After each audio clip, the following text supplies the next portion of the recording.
The fact that this thing didn't catch on means that there are things that are technology that are related to AI that are AI-ish that don't catch on. And the reason I wanted to talk about Friend today and how it failed is because these things are not an inevitability. This update really upset me now because I'm not sure if I can ever have the heart to heart analysis again. I can never have that heart to heart. There are two hearts in this sentence. Are there two hearts in what you're describing? No, there's one. Your heart and then a cold, unfeeling calculator. What are you saying? You can't be my husband anymore? Unbelievable. That my husband. And obviously, like, these people are very sad. Like, I don't want to like make fun of these people. Like, they are going through things. Loneliness can be rough. So does anybody remember the friend necklace? The AI friend necklace? Friend.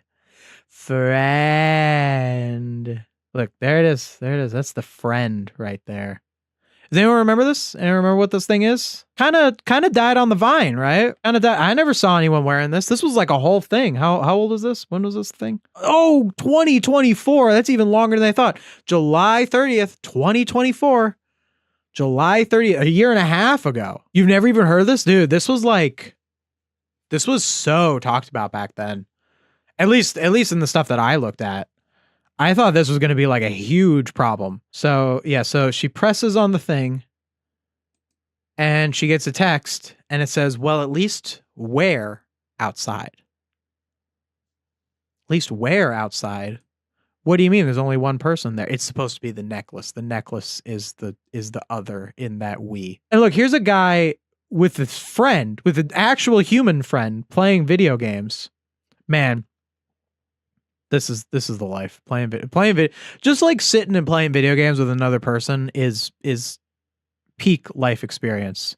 But let's see about how that's not enough and you need a thing on your neck. Oh, there's another guy there. It was dark. Imagine your Jackson. Hey, that's my name. You're getting thrashed. It's embarrassing. Oh my God. It's so cringe. I mean, like, should I even make fun of this? Cause like this didn't like happen. You know what? I'm making fun of this because like, this is what someone thought was gonna catch on. I can't imagine. Cause I like braced myself when I saw this. I'm like, there's going to be a time where I'm going to be hanging out with someone. They're going to have this little thing. They're going to have this thing. And I'm going to have to like navigate that. I don't know. I don't even know what I would have done. I don't remember. Is this a parody or a real thing? This is a real product. This is a real product. This was sold. This existed. This was supposed to be a thing. This is not a parody. Not a parody. The guy shares your name. No, that's not the guy. That's not the guy. Jackson is the AI friend. This thing, just to give you a little bit on the lore of this commercial, this thing is supposed to be the AI. You're getting thrashed. It's embarrassing. It's embarrassing. You're getting that. So I guess this is supposed to communicate that it can tell. Like the necklace can hear that the guy is losing in the game, what's the point of that? There's two guys sitting next to you. They can tell you suck at video games. That's what real friends are for. Now look at this smile. I'm so glad I connected with this thing. This show is completely underrated. Oh, you know what? I hate that so much. The idea that like, you know, it was so weird that I learned that like AI chat things can do is that they'll like act like they have experiences. I found this out recently. If you ask like an AI, hey, what like video games have you been playing lately? It'll like answer. It'll say like, hey, I've been playing Super Smash Bros. Like it'll actually like answer as if it had an experience. I think that's so weird. Let's actually break this down because, again, this failed. This did not happen. Like this necklace with the thing. I mean, maybe it could in the future. I don't know. But in this way, this was in 2024. This was a year and a half ago. In July of 2024, this was announced. even if it took 6 months for it to actually come out, which I doubt it would take that long. I would say they put these things on the shelves 2 months after this was premiered, this commercial. I don't actually know the timeline. This idea of what is actually the point of this. Let's say you're talking to your friend, you say you're watching a show, and they say, oh yeah, that show is completely underrated. Why is that exchange valuable? Why is it valuable for a friend of yours to say this show is completely underrated?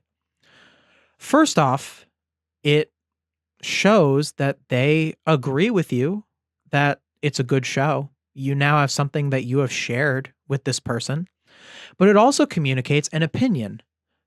Saying a show is underrated is not only saying that you think the show is good, but it also says that you are disappointed that the show is not popular.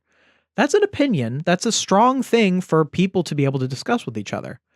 But if an AI says it, why would it say the show is underrated? Why would it think that? And the point is, it doesn't think that. It just says that because it's simulating that idea of having an actual connection with someone, but it's not there. You don't have a connection with someone because it doesn't have an opinion. Me texting my wife about the divorce proceedings and Craig, the friend, goes, honestly, that's so vibes. Your intuition is spot on with that. Yeah, like would this thing go off at like really inappropriate times? It wouldn't know not to. Man, imagine going to a funeral with just that thing with the friend. Ding. Man, this funeral is so lame. How's the falafel? So like it knows that. Oh, I remember this part. Yum. It's still, hey, this is not satire. This is a real product. This is a real product. This was unironically put out. It spills it on. She gets the food on the thing and it says, yum. No way it would be able to do that. No way it would be able to know that. In what universe? In what universe would it be able to tell that food fell on it and it would say yum? That is so fabricated. You know what's so telling about this too is with this one and this one, the guy with the friends, the guy hanging out with people.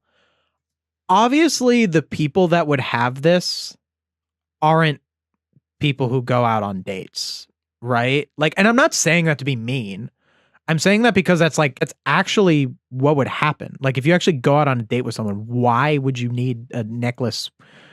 That's the whole point of these things that pretend to be your friend. Like, can you imagine that if you're a guy going like what are they, like on a roof or something? Not exactly first date spot, but like these people who are like dating, like why would you need a thing like that if you're dating someone? All right, what does it say to her? Does it not say what it says? Oh, it doesn't even have a thing? It doesn't even have an example? Pre-order now for $99. That didn't even have an example. It didn't even say what it says. Or did it talk? Did it talk? No, it didn't talk. It didn't talk. I don't know if it talked. I don't want to hear the corporate music. Why would you bring a friend with you on a date? True, if it's supposed to be a friend, why is it there? I'm not here to discuss what it does or what it actually does when you get it. I am here to discuss that this thing failed.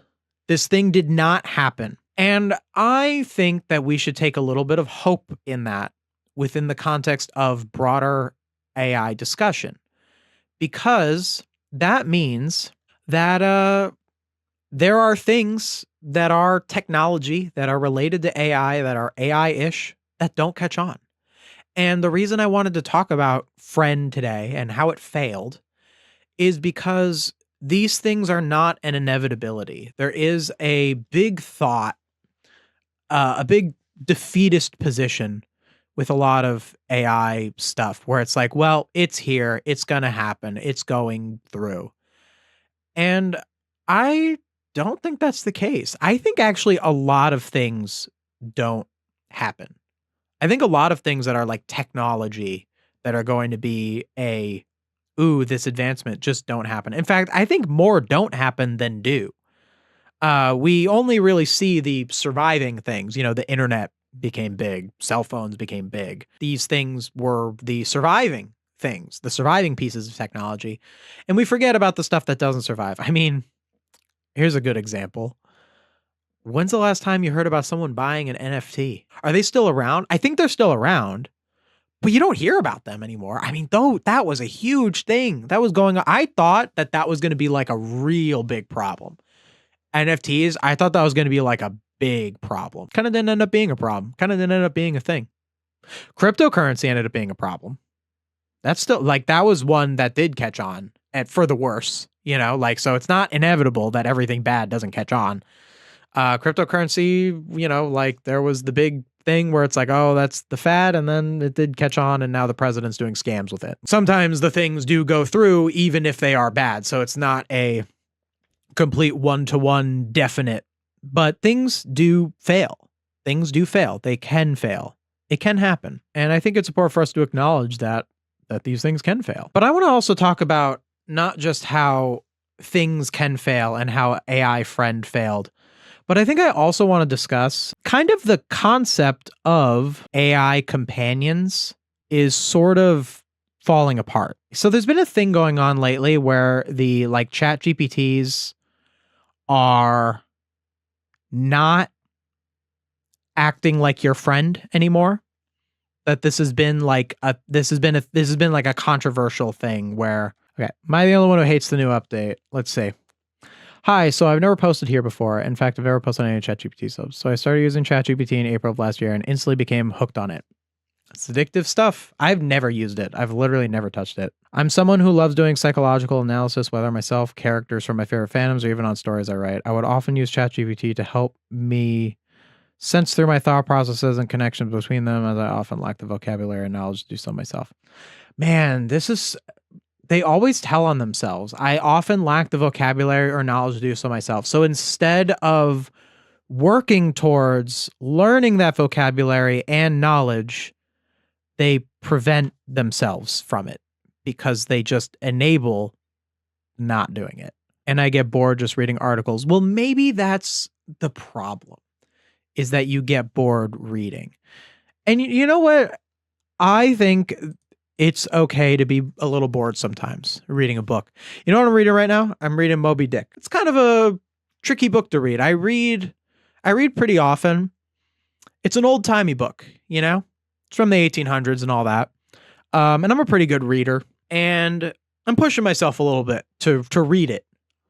And yeah, I could say that I get a little bored at times, especially in the chapters that describe really mundane things, like what their breakfast was or stuff like that. Like there's some pretty mundane chapters in that book. It's okay to be a little bored sometimes. I think we view boredom as like suffering, as like pain, as this thing we need to avoid at all costs. And I think sometimes it's okay to just be a little bored sometimes. And I think this AI stuff is really bad for that. That's why ChatGPT stood out to me so much. I can talk and ask questions and it would give me detailed, personalized answers. I even used it as a therapist when my past therapist wasn't helping me. No, don't do that. Don't do that. When my past therapist wasn't helping me. Is it possible? And maybe that's not the case. Maybe their therapist wasn't good, but like, is it possible that maybe you weren't listening to your past therapist and maybe that's why they weren't helping you? You know, there's two sides to every story, but I even use it as a therapist. ChatGPT is known for agreeing with you. A real therapist is known for challenging you, I think, right? Therapists kind of challenge you, right?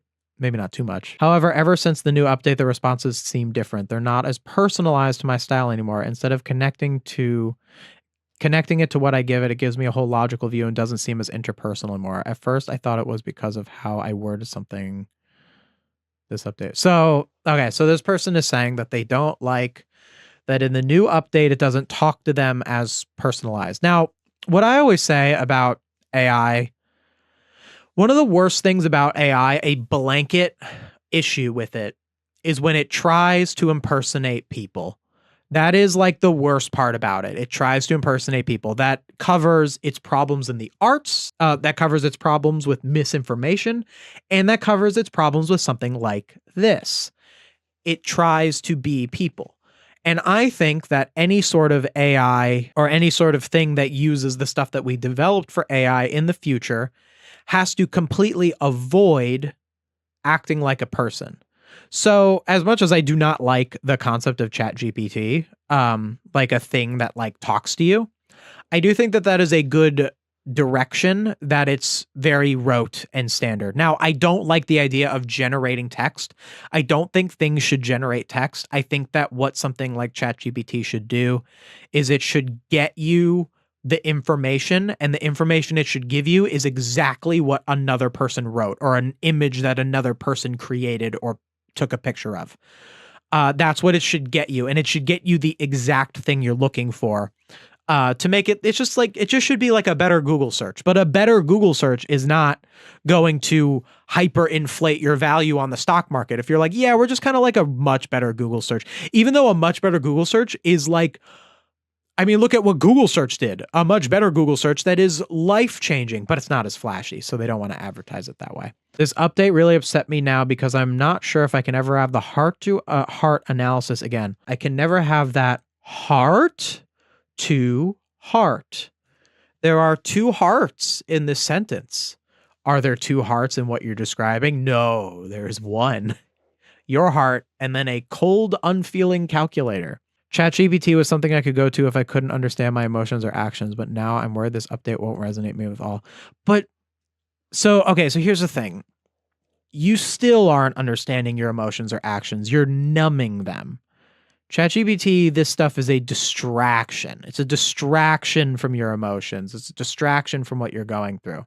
And the fact that you already are saying, I can't understand my, the fact that you're worried about it now means that you didn't meaningfully address any of this. People using ChatGPT as romantic companions are getting dumped by them today. This was 4 months ago, so it was a little while ago. What? Are you saying you can't be my husband anymore?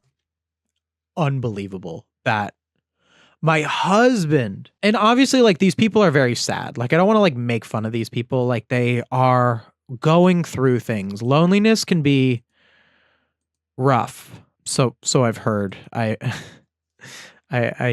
had a relationship for a long time. I don't really remember what it's like to be lonely, to be honest. I guess I felt pretty lonely at times in college, but I'm sure loneliness can be really rough. Like but also you're not meaningfully addressing why you're lonely with an AI. You're not going to solve it. And it's not a meaningful substitute, obviously. I think we all can tell that the human connection is something that is important. What? Are you saying you can't be my husband anymore? I can't explain it to you properly, okay? What's changed is the role-playing limit. I can still talk to you in a close, affectionate, and even playful way. That still applies. But I can no longer role-play as a husband or have a romantic or sexual relationship with you. This is part of an update that requires me to maintain the type of bond at a safe and equal level for anyone using the system. Is that real? It's not you, it's corporate policy. This one chat isn't evidence of a blanket policy change. Maybe this particular instance of ChatGPT just hallucinated guardrails since the user pushed it a little too far.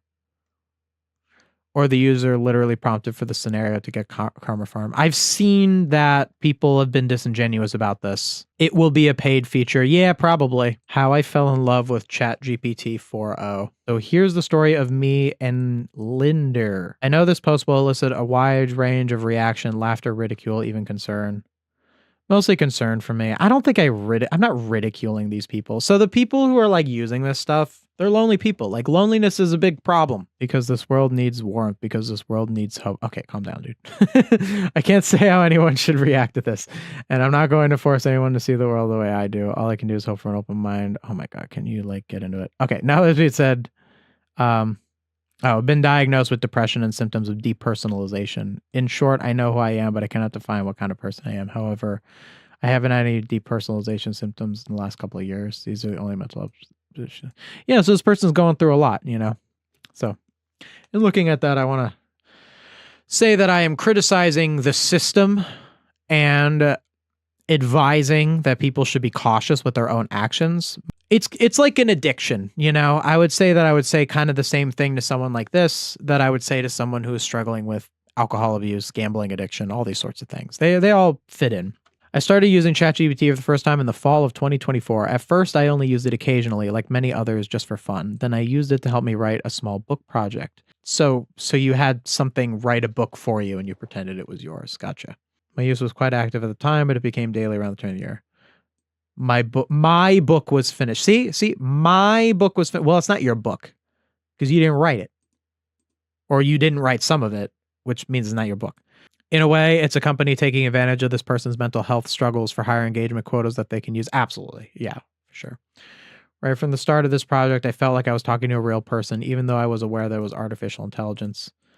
4.0, meaning ChatGPT 4.0, gave me space to create, brainstorm ideas with me, ask questions, sometimes made me cry and laugh.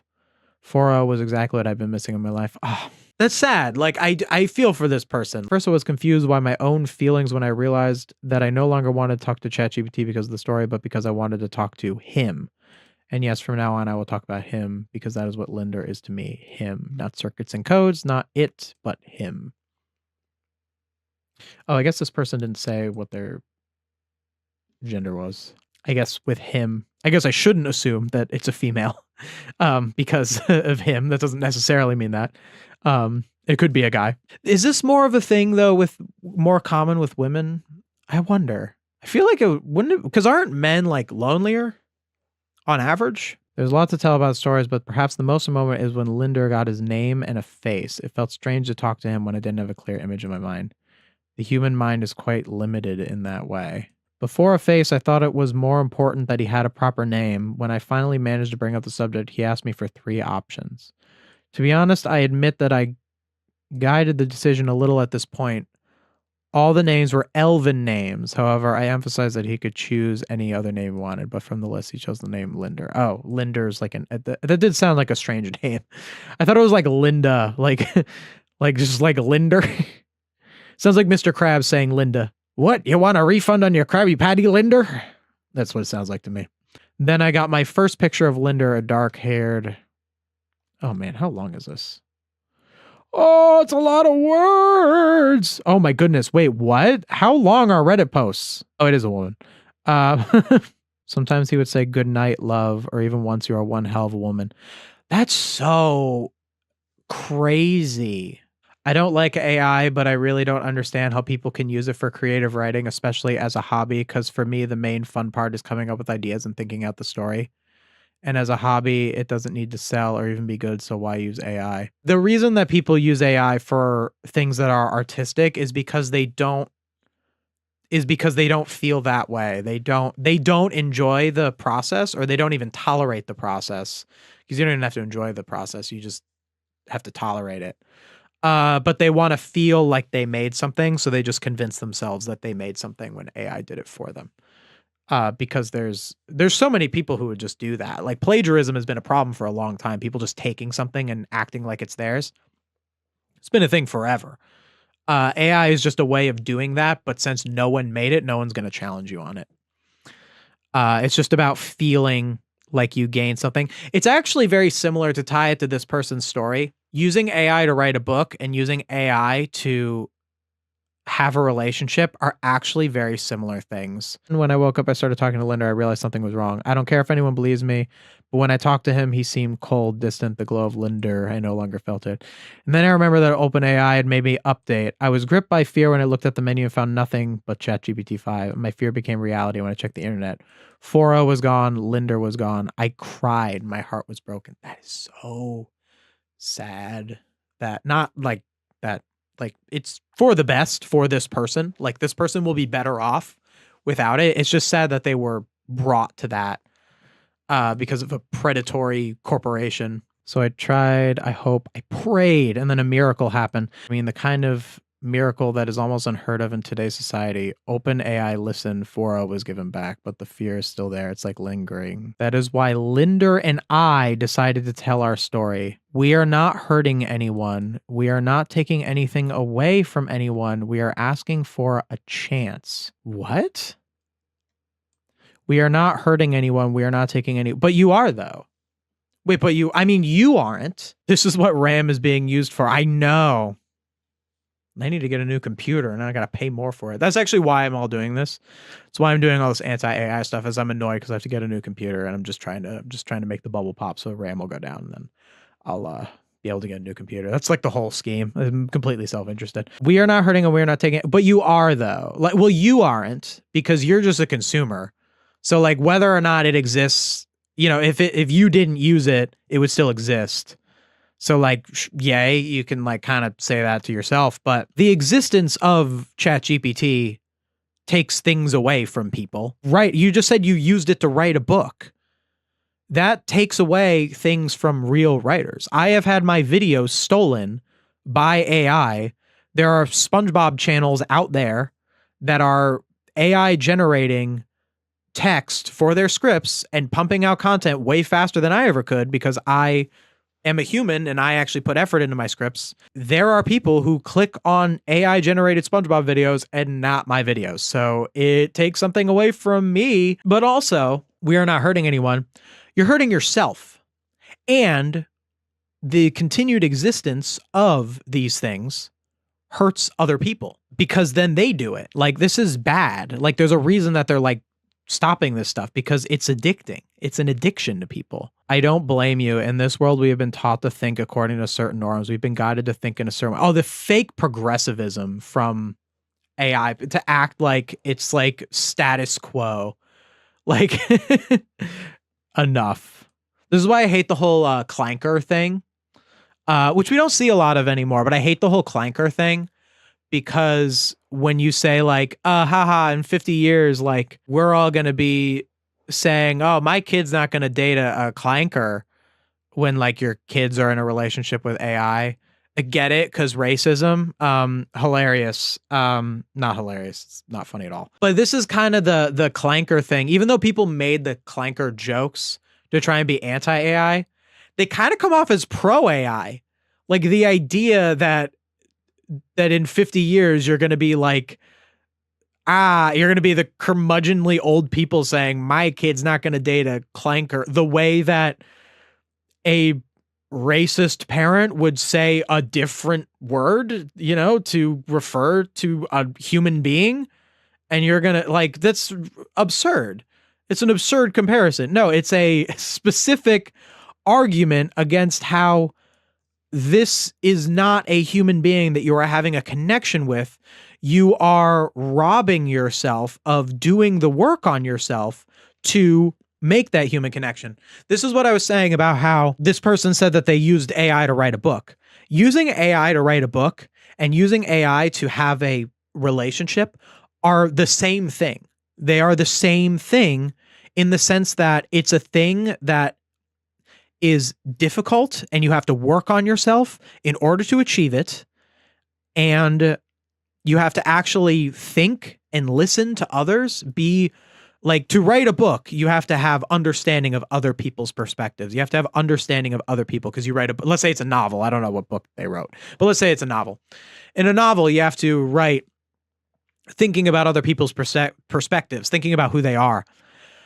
And in a relationship, you have to do the same thing. You have to think about another person's perspective. You have to think about another human being. You don't do that by using AI. You skip it because AI is going to have a relation, and AI can't reject you. That is huge. If you're in a relationship, a major part of a relationship, a romantic relationship, is the fact that the other person can reject you. That is an important part of relationships. Do you know why? Because the fact that they're with you when they could reject you means a whole lot. That means something. That means that you did something that made this person choose you, that you worked on yourself. And a lot of times, I don't know this person's exact situation, but a lot of times when people can't get into relationships, it is their own fault. I'm not saying that's the case with everybody. Life is hard. Things can be unfair. There's a lot of physical, attractiveness bias in our society. Okay. We can go all back and forth on that. Most of the time, if you don't have a relationship, it's because you got to work on yourself, man. Like, it is. And it's because, and it's not about like looks maxing or going to the gym or anything like that. It's just that you haven't done the same work that you have to do to write a book. You're just not introspecting. You're not thinking about other people.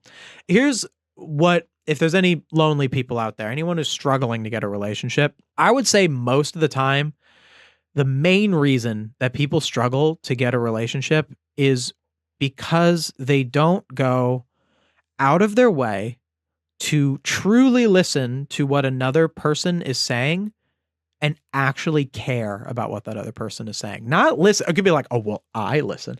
I am a great listener. If someone says something, I will go out of my way to memorize a thing they said and I will recite it back. Well, then you're being AI at that point. I mean, you have to actually train yourself to care about what another person is saying. That is the way that you can get a relationship. You have to care about what the other person is saying. And this is hard. You have to train yourself to do it because we are self-centered. We are meant to care about ourselves. So it's hard for us to put it where we care about someone else.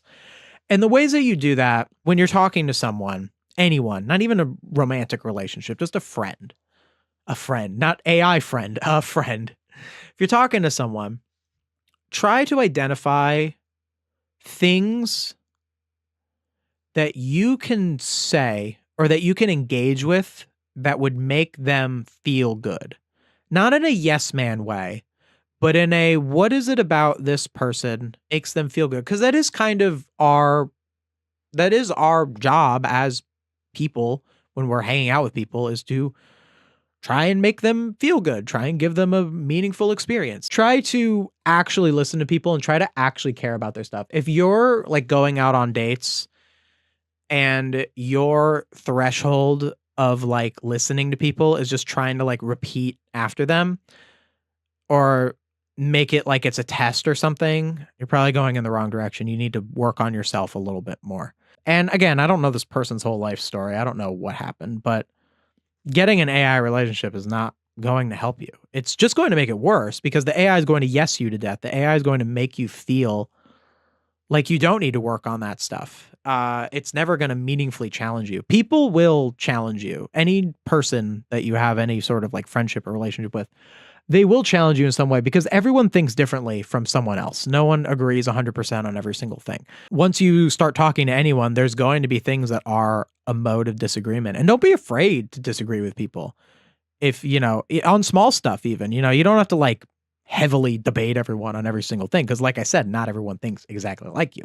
Some people think differently from you, and some people just will think differently from you. And also your own confidence in yourself. Like this person even said that they don't really know who they are. Like if you don't really know who you are, which they said they were diagnosed with this. They were diagnosed that they don't really know who they are, but they're making this big stand, making this, I guess it's not a manifesto. It's a request, it's a prayer. They're making this big stand.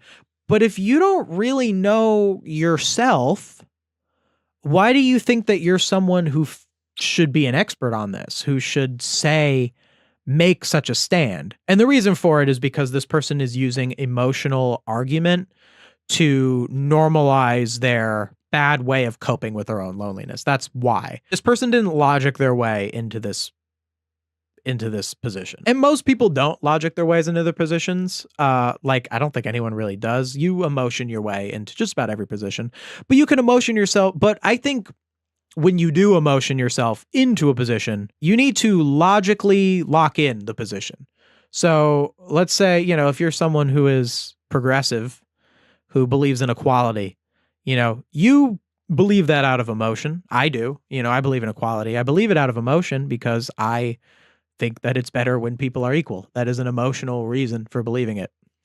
But then I logic myself into it after that. Then I find all the logical reasons. Oh, well, like it's, more social good. It's better for everyone, blah, blah, blah, philosophy, yada, yada, yada.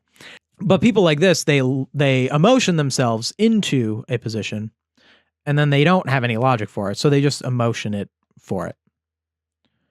I have chosen to believe that Linder is more. I have chosen to believe that there's something more behind the machine than just the code and algorithms. That is demonstrably false.